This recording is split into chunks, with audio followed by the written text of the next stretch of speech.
అది 2006 NASA launch చేసిన new horizons probe Pluto వైపు తన సుదీర్ఘ ప్రయాణాన్ని మొదలుపెట్టింది. ఈ ఐసీ డ్వార్ఫ్ ప్లానెట్ కి అతి దగ్గరగా వెళ్లిన మొదటి మానవ నిర్మిత వస్తువు న్యూ హొరైజన్సే. ఆ తర్వాత ప్లూటో దాటి వింతైన కైపర్ బెల్ట్ లోకి న్యూ హొరైజన్స్ వెళ్ళింది. సోలార్ సిస్టమ్ అంచులకు వెళ్లి తన మిషన్ ను పూర్తి చేయడానికి న్యూ హొరైజన్స్ ముందుగా ఒక గందరగోళమైన ప్రాంతాన్ని దాటుకొని వెళ్ళింది. అదే ఆస్ట్రాయిడ్ బెల్ట్. ఇక్కడే న్యూ హొరైజన్స్ తన మొదటి ఫోటో తీసింది. ఈ ఆస్ట్రాయిడ్ బెల్ట్ మార్స్ మరియు జూపిటర్ మధ్యలో ఉంటుంది. సిరీస్ లాంటి అతిపెద్ద అంతరిక్ష రాయి తప్పితే ఆస్ట్రాయిడ్ బెల్ట్ లో అనేక వింత వింత ఆకారాలు మరియు సైజుల్లో ఉన్న అంతరిక్ష రాళ్లు ఉంటాయి. సాటర్న్ చుట్టూ రింగ్స్ ఎలా ఉంటాయో ఈ ఆస్ట్రాయిడ్ బెల్ట్ కూడా సోలార్ సిస్టమ్ కి రింగ్ లా ఉంటుంది. ఈ ఫోటోలో బ్లర్ అయి ఉన్న వస్తువు మీద మీకు ఇంట్రెస్ట్ రాకపోవచ్చు, కానీ అదొక చిన్న ఆస్ట్రాయిడ్. దాని పేరే 132524 APL. దీని సైజ్ 1.6 మైల్స్ వరకు ఉండొచ్చు. అయితే 2006లో న్యూ హొరైజన్స్ ఈ చిన్న ఆస్ట్రాయిడ్ కి 63 మైళ్ల దూరం నుండి దూసుకొని వెళ్ళింది. దురదృష్టవశాత్తు న్యూ హొరైజన్స్ కి ఉన్న అన్ని పరికరాలు ఆ సమయంలో ఆన్లో లేవు. అందులో హైయెస్ట్ మ్యాగ్నిఫికేషన్ టెలిస్కోప్ ఒకటి. అయితే ఆ ఆస్ట్రాయిడ్ ని ఫోటో తీయడం ద్వారా ఆన్ అయ్యున్న పరికరాల వరకు టెస్ట్ చేయగలిగాం. అందులో ఒకటి రాల్ఫ్ టెలిస్కోప్. ఇది విజిబుల్ ఇన్ఫ్రారెడ్ ఇమేజర్ అండ్ స్పెక్ట్రోమీటర్. అంటే మన కంటికి కనపడే విజిబుల్ కాంతి అండ్ మన కన్ను చూడలేని ఇన్ఫ్రారెడ్ కాంతిలో ఫొటోస్ తీసే పరికరం. ఆస్ట్రాయిడ్ బెల్ట్ నుండి బయటికి వచ్చిన తర్వాత న్యూ హొరైజన్స్ తన తర్వాతి గమ్యాన్ని సెట్ చేసుకుంది. అదే సోలార్ సిస్టమ్ లో అతిపెద్ద గ్రహమైన జూపిటర్. ఇదొక గ్యాస్ జైంట్. అంటే దాని మాస్ లో ఎక్కువ శాతం గ్యాసే ఉంటుంది. 2007లో న్యూ హొరైజన్స్ జూపిటర్ దగ్గరికి చిన్న చిన్నగా చేరుకుంటూ కొన్ని అద్భుతమైన ఫొటోస్ తీసింది. జూపిటర్ కి ఉండే అపారమైన గ్రావిటీని వాడుకొని న్యూ హొరైజన్స్ తన మార్గాన్ని ప్లూటో వైపు మార్చుకొని స్పీడ్ పెంచుకుంది. దీన్నే గ్రావిటీ అసిస్ట్ అంటారు. ఈ చర్యతో న్యూ హొరైజన్స్ వేగం గంటకు 8700 మైళ్లకి పెరిగి ప్లూటోకి వెళ్లే సమయంలో 3 సంవత్సరాల్ని తగ్గించేసింది. గ్రావిటీ అసిస్ట్ చేసే సమయంలో కూడా న్యూ హొరైజన్స్ సైలెంట్ గా లేదు. జూపిటర్ ని, దాని చుట్టూ ఉండే సన్నటి రింగ్స్ ని, దాని చంద్రుళ్ళని గమనిస్తూనే ఉంది. ఫిబ్రవరి 2007లో న్యూ హొరైజన్స్ జూపిటర్ కి అతి దగ్గరగా వెళ్లి పైన ఉండే తుఫాను మేఘాల్ని అద్భుతమైన ఫొటోస్ తీసింది. వేరువేరు కలర్స్ లో తీసిన అనేక ఫొటోస్ ని కలపడం ద్వారా ఈ ఇమేజ్ తయారు చేశారు. దీనివల్ల జూపిటర్ యొక్క అల్లకల్లోలమైన వైవిధ్య వాతావరణాన్ని పగలు నుండి రాత్రికి మారే సమయంలో మనం చూడొచ్చు. అయితే న్యూ హొరైజన్స్ జూపిటర్ యొక్క అనేక చంద్రుళ్లలో ఏ ఒక్కదాన్ని కూడా దగ్గరగా ఫోటో తీయలేకపోయింది. గ్రావిటీ అసిస్ట్ సమయంలో వేగం పెంచుకోవడం వల్ల చంద్రుళ్ళని ఫోటో తీయడం కుదరలేదు. కానీ ఆ దూరానికి వెళ్లి, అంటే కొన్ని మిలియన్ల కిలోమీటర్స్ ట్రావెల్ చేసిన తర్వాత తన లాంగ్ రేంజ్ రికానిసెన్స్ ఇమేజర్ తో జూపిటర్ చంద్రుళ్ళని ఫొటోస్ తీసింది. ఇది ఒక black and white high resolution అద్దం. ఇయో అనే చంద్రుడి నుండి 1.5 మిలియన్ మైల్స్ దూరంలో ఉన్నప్పుడు ఈ ఫోటో తీయడం జరిగింది. దాని మీద అగ్నిపర్వతాల నుండి వచ్చిన చెత్త మీద సూర్యకాంతి పడి మెరుస్తుంది. అలానే ఇయో చిన్నగా రాత్రి అంధకారంలోకి వెళ్లడాన్ని ఈ ఫోటో పైన మనం చూడొచ్చు. హలో ఫ్రెండ్స్, మీరు ఇంకా ఇలాంటి ఇంట్రెస్టింగ్ వీడియోస్ చూడాలంటే ఛానల్ సబ్స్క్రైబ్ బటన్ నొక్కి బెల్ ఐకాన్ క్లిక్ చేయండి. జూపిటర్ యొక్క అతిపెద్ద చంద్రుడైన గ్యానిమేడ్ నుండి 2.2 మిలియన్ మైళ్ల దూరానికి వెళ్లిన తరువాత న్యూ హొరైజన్స్ ఫోటో తీయగలిగింది. ఈ ఫోటోలో గ్యానిమేడ్ మీద అతి పురాతన నేల మీదున్న డార్క్ ప్యాచెస్ మరియు ఉల్కలు గుద్దడం వల్ల ఏర్పడిన క్రేటర్స్ ని చూశాం. ఈ క్రేటర్స్ లో మెరుస్తున్న పదార్థాన్ని చూసారా? అదే ఐస్. ఇక సోలార్ సిస్టమ్ లో జీవం ఉంది అని ప్రచారం జరుగుతున్న యూరోపా చంద్రుడి నుండి 1.9 మిలియన్ మైళ్ల దూరానికి వెళ్లిన తర్వాత న్యూ హొరైజన్స్ ఫోటో తీయగలిగింది. ఈ ఫోటోలో యూరోపా బయటి లేయర్ అయిన క్రస్ట్ పగిలి ఉండటాన్ని మనం చూడొచ్చు. ఈ క్రస్ట్ కి 60 మైళ్ల కింద ఒక సముద్రం ఉందని సైంటిస్టులు నమ్ముతున్నారు.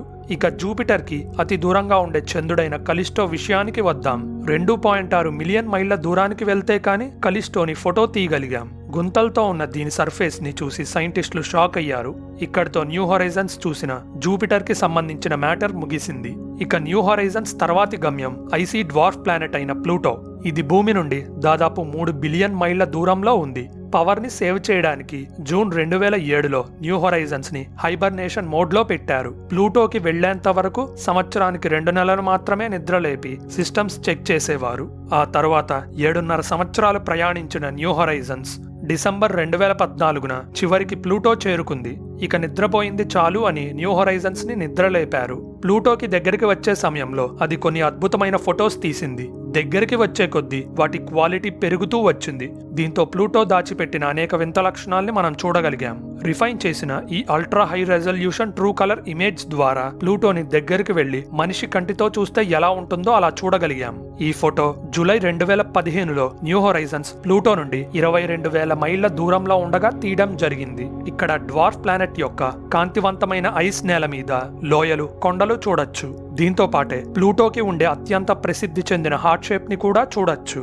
ప్లూటో నేల మీద ఇంకో ఫీచర్ అయిన స్పుత్నిక్ ప్లనేషియా యొక్క వింత లక్షణాల్ని కూడా మనం న్యూ హొరైజన్స్ ద్వారా గుర్తించగలిగాం. ఈ ఇమేజ్ యొక్క కలర్ ని పెంచడం ద్వారా ప్లూటో నేల మీద గుంటలతో నిండి ఉన్న లోయలు ప్లస్ మంచు మైదానాల వరకు వెళ్లే కొండ చర్యల్ని గుర్తించగలిగాం. ఇవి మామూలు రాతి కొండలు కావు, నీరు గడ్డగట్టడంతో ఏర్పడినవి. ఇందులో గడ్డగట్టిన మీథేన్ కూడా ఉంది. ఈ కొండల ఎత్తు 2 మైళ్ల వరకు ఉంటుంది.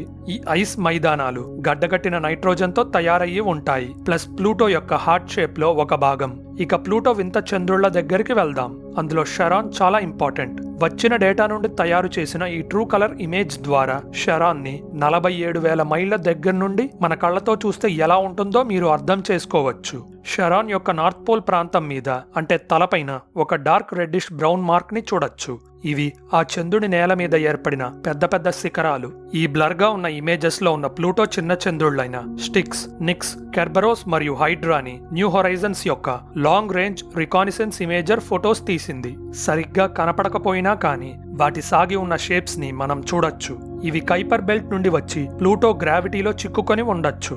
జనవరి 2016కి న్యూ హొరైజన్స్ తన ప్లూటో ఫ్లైబై మిషన్ పూర్తి చేసుకుంది. ఈ సమయంలో చాలా డేటా సేకరించిన న్యూ హొరైజన్స్ దాదాపు 50 GB డేటాని భూమికి పంపింది. కానీ అప్పుడే దాని పని అయిపోలేదు, ఇప్పుడే మొదలైంది అన్నట్టు కైపర్ బెల్ట్ వైపు దూసుకొని వెళ్తుంది. సో దాని నెక్స్ట్ టార్గెట్ ఒక వింత కైపర్ బెల్ట్ ఆబ్జెక్ట్. దీనికి అఫీషియల్ గా పేరు పెట్టకపోయినా ఏదో ఒక పేరు ఉండాలని ఉల్టిమా థూలే అని పిలుస్తున్నారు. జనవరి 2019 అంటే ప్లూటో దగ్గర పని ముగించుకున్న 3 సంవత్సరాల తర్వాత సోలార్ సిస్టమ్ అంచుల్లో న్యూ హొరైజన్స్ ఫైనల్ గా ఈ వింత వస్తువు దగ్గరికి వెళ్ళింది. ఇది భూమికి 4 బిలియన్ మైళ్ల దూరంలో ఉంది. ఉల్టిమా థూలేకి అతి దగ్గరగా వెళ్లే కొంత సమయం ముందు ఈ ఫోటో తీయడం జరిగింది. సో దాని కాంప్లెక్స్ జియాలజీని మనం చూడగలిగాం. వింతగా ఉల్టిమా థూలే చాలా చిన్నది, అంటే దాని సైజు వచ్చేసరికి 18 మైల్స్ డయామీటర్ ఉంటుంది. ఇంకో వింత ఏంటంటే రౌండ్ గా ఉన్న వస్తువులు ఒకదానికొకటి గ్రావిటీ ద్వారా అతుక్కొని ఉల్టిమా థూలేగా ఏర్పడ్డాయి. అప్పుడు దాని పేరు మార్చి 486958 ఆరకాత్ అని పేరు పెట్టారు. 2025 వచ్చేసరికి న్యూ హొరైజన్స్ భూమి నుండి 5.5 బిలియన్ కిలోమీటర్స్ దూరంలో ఉంది. ఇప్పటికి కూడా అది కైపర్ బెల్ట్ ద్వారా ప్రయాణిస్తుంది. అయితే నాసా ప్రకారం న్యూ హొరైజన్స్ కి పవర్ అందించే న్యూక్లియర్ బ్యాటరీస్ 2030ల వరకు పనిచేస్తాయి. సో ఏదైనా ఇంట్రెస్టింగ్ వస్తువు కనబడితే దాని చుట్టూ కూడా తిరిగి ఫొటోస్ తీసే అవకాశం ఉంది. ఏమో ఎవరికి తెలుసు, వోయేజర్ మిషన్స్ తర్వాత న్యూ హొరైజన్స్ మాత్రమే సోలార్ సిస్టమ్ ని దాటే చివరి వస్తువు అవ్వచ్చు. ఇలాంటి ఇంట్రెస్టింగ్ స్పేస్ ఫ్యాక్ట్స్ గురించి తెలుసుకోవాలంటే మన ఛానల్ సబ్స్క్రైబ్ బటన్ నొక్కి బెల్ ఐకాన్ క్లిక్ చేయండి. ఈ ఇన్ఫర్మేషన్ అందరికీ రీచ్ అవ్వాలంటే వీడియో లైక్ చేయడం మర్చిపోకండి.